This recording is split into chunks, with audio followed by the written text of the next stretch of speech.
कि सरकार जो है जनता की क्या समस्या है, उसमें विकास के साथ साथ में कानून व्यवस्था की स्थिति हमेशा महत्व रखती है। ये सरकार ये है जो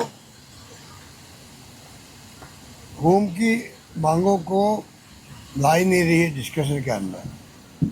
और जूली साहब ने, हमारे चीफ विप साहब ने बहुत कोशिश करी, उसके बाद स्वीकार नहीं किया उन्होंने। इसमें सख्त ऐतराज़ होना चाहिए सभी को कि आप लॉ एंड ऑर्डर की स्थिति ऐसी होती है। 11,000 से ज़्यादा रेप की घटना रजिस्टर्ड हो गई है अभी 2 साल में, 11,800 लगभग। ये तो मैं एग्जाम्पल दे रहा हूँ आपको। पर रेप के अलावा भी डकैतियाँ, चोरियाँ आम बात है।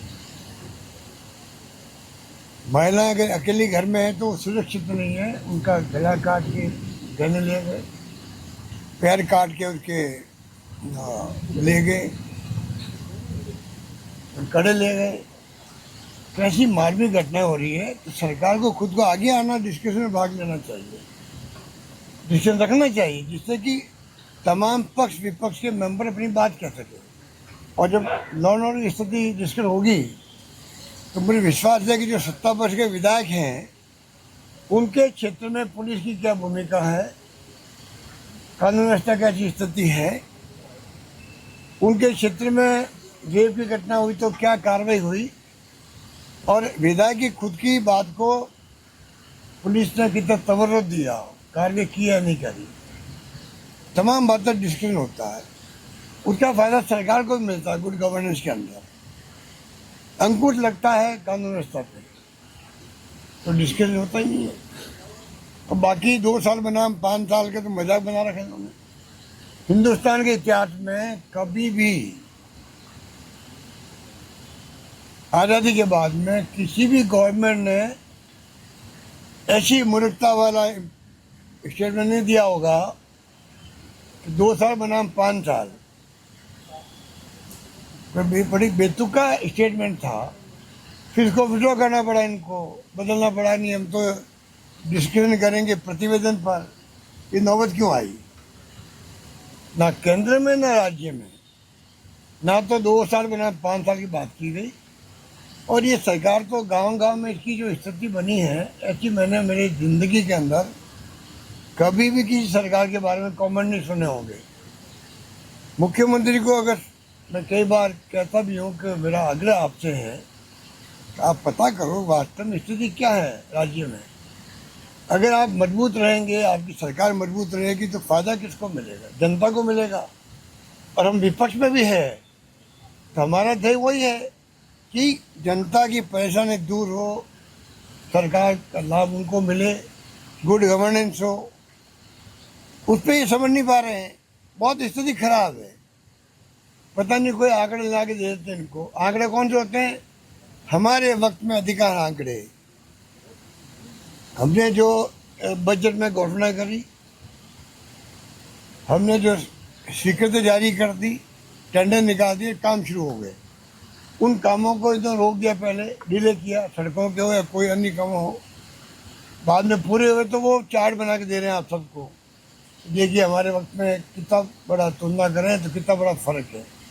अधिकांश काम हमारे वक्त के ही हैं। जैसे अभी प्रधानमंत्री जी आ रहे हैं अजमेर के अंदर, 19 कॉलेज का मैंने सुना है कि उद्घाटन कर रहे हो। 19 कॉलेज, 19 में 18 कॉलेज हमारे वक्त की हैं। आप समझ जाइए, 19 में 18 कॉलेज हमारे वक्त की। आपने तो अभी इस बजट में 1 कॉलेज घोषणा करी है। हमने 310 कॉलेज बनाई है। 70 साल में बनी थी 250, हमने 5 साल में बनाए 310 कॉलेज। 130 गर्ल्स कॉलेज हमने खोल दी। ये क्या मुकाबला करेंगे हमारे कामों का? बल्कि जो काम जो हो चुके हैं, मुझे इस बात का ऐतराज है और सख्त ऐतराज है, जो काम हो चुके हैं। आपके कोचिंग हब बना हमारा, ट्रैफिक जाम मंजूर है इनको, लोग शादी में नहीं जा पा रहे हैं जयपुर के अंदर, पर कोचिंग हब में शिफ्ट नहीं करेंगे। मिली भगत कर ली इन्होंने कोचिंग मालिकों से, कोई जाना चाहते नहीं वहाँ पर। इतना शानदार हब बना है हमने, मैंने खुद देखा हो जा करके। शानदार माहौल में बच्चे वहाँ पे कोचिंग लेते हैं, वो ऐसे ही पढ़ा हुआ है। ये कितने उदाहरण दें इनको आपको। जोधपुर में अपना इंस्टीट्यूट बनाई स्पोर्ट्स की, बन चुकी है, ना कोच लगाएंगे ना कोई गतिविधि शुरू करेंगे वहाँ पे, वो ऐसे कागजों में पड़ी हुई है, बनी पड़ी है।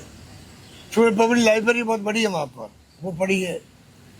तो ये जयपुर में ही कई काम ऐसे हैं जो हमारे Mahatma Gandhi institute of governance and social science, इतना शानदार प्रोजेक्ट हमारा था, वो टाटा इंस्टीट्यूट की तरह था जो पूना में बॉम्बे उनका है, उसके पैटर्न में हमने बनाया, इसको चालू कर दिया हमने। वहाँ पहले जब गांधी म्यूजियम के पास चलता था, चालू भी कर दिया, डायरेक्ट लगा दिया हमने।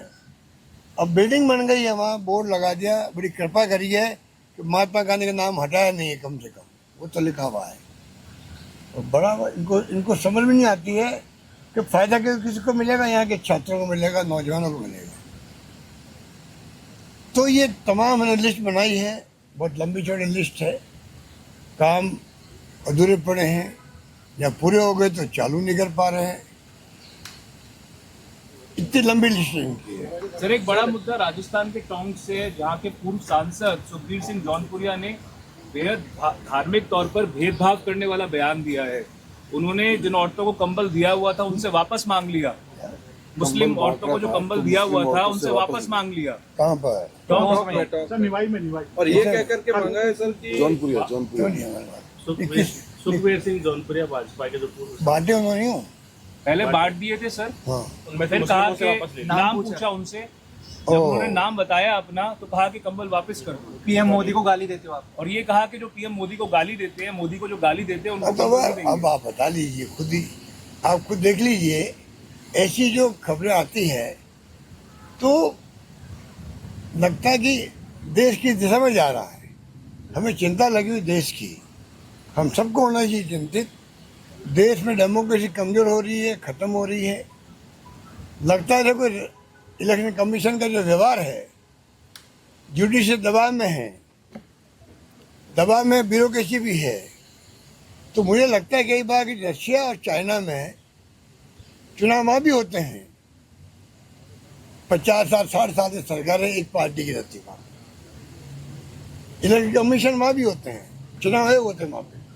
वो स्थितियाँ बन रही है। चाहे SIR की बात करें हम लोग, बिना इन्वॉल्वमेंट विपक्ष को आपने कर दी, करना ही था, सबको पूछ लेता अच्छा रहता। ये कमी नहीं आती, सुप्रीम कोर्ट में केस चल रहा है 1 साल से, वो नहीं स्थिति बनती। विपक्ष को दुश्मन समझते हैं।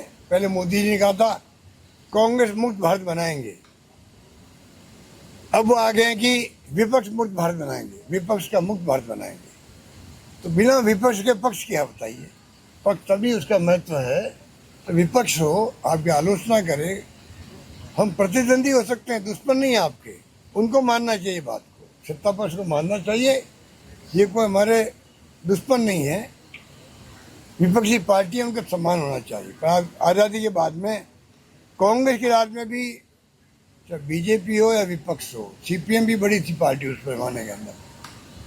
12 दिन तक हाउस नहीं चला, मैं खुद हाउस में अंदर था, 12 दिन नहीं चला। कभी किसी को हमने निष्कासित नहीं किया MP को। और हमेशा जब कभी हाउस अर्जन होता था तो हमारा पार्लियामेंट अफेयर मिनिस्टर जाता था विपक्ष के पास में, उनकी बात करता, भाई आप क्या बात हुई, क्यों नाराज हो, मनाते, उनको पढ़ाते, मनाते, कुछ भी करते कि भाई वापस टेबल पे आओ। लोकसभा अध्यक्ष के कमरे में बैठ करके डिस्कशन होता आपस के अंदर, और वापस हाउस प्रारंभ होता। अब कोई जाता है कि मिस्टर रिजिजू जी जो है वो तो नेता प्रतिपक्ष कहता है ये तो राष्ट्र के लिए खतरा है, जो ये भाषा काम ले रहे हों। इसलिए हौसला बढ़ा कि लड़के का कि मैं गोली मार दूंगा राहुल गांधी को। हौसला क्यों बढ़ा? गांधी जी की हत्या हुई थी, उसके पहले माहौल ऐसे बनाया गया आज़ादी के वक्त में, देश के टुकड़े हो रहे हैं, पाकिस्तान हिंदुस्तान बन रहा है, और महात्मा गांधी की हिंसा हो गई उनके ऊपर, शहीद हो गए वो। हिम्मत क्यों हुई उस वक्त में? ये माहौल बन गया था। और राहुल गांधी को आप किस प्रकार से बिहेव करा रहे हो? देश के दुश्मन हैं, देश के लिए खतरा है, नेता प्रतिपक्ष। अरे उनके खानदान ने जो सेक्रीफाइस किया है, पंडित नेहरू का जो आधार ढांचा खड़ा किया देश का, उसी पे हम आज खड़े हैं, देश पूरा खड़ा है। इंदिरा गांधी शहीद हो गई, राजीव गांधी शहीद हो गए, पर खालिस्तान नहीं बनने दिया उन्होंने।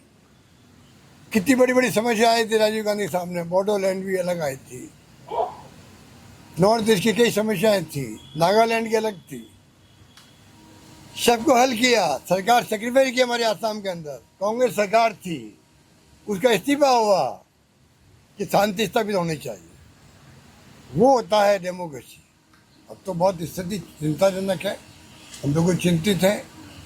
राजस्थान की अच्छी परंपरा रही है, यहाँ भी पक्ष विपक्ष के बीच में सौहार्दपूर्ण माहौल होना चाहिए। हम अपनी बात कहें, वो अपनी बात कहें, और राजस्थान में जो आम जनता की समस्या है, विकास है, उस पर मैं समझता हूँ सबका ध्यान होना चाहिए। धन्यवाद। सर, एक लोकसभा स्पीकर पे भी प्रस्ताव आया था, इनकी बात इस तरह की थी कि महिला सांसद है वो मोदी पे हमला करने वाली है। तब ओम बिरला जी हमारे राजस्थान के हैं,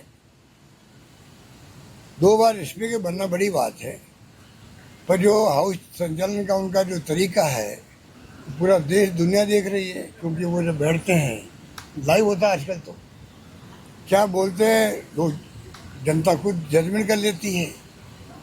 आप किताबें लेके बंडल लेके आ रहे हैं, कोट कर रहे हैं पंडित नेहरू, इंदिरा गांधी, राजीव गांधी के ऊपर, सोनिया गांधी के ऊपर, वो मंजूर है स्पीकर को।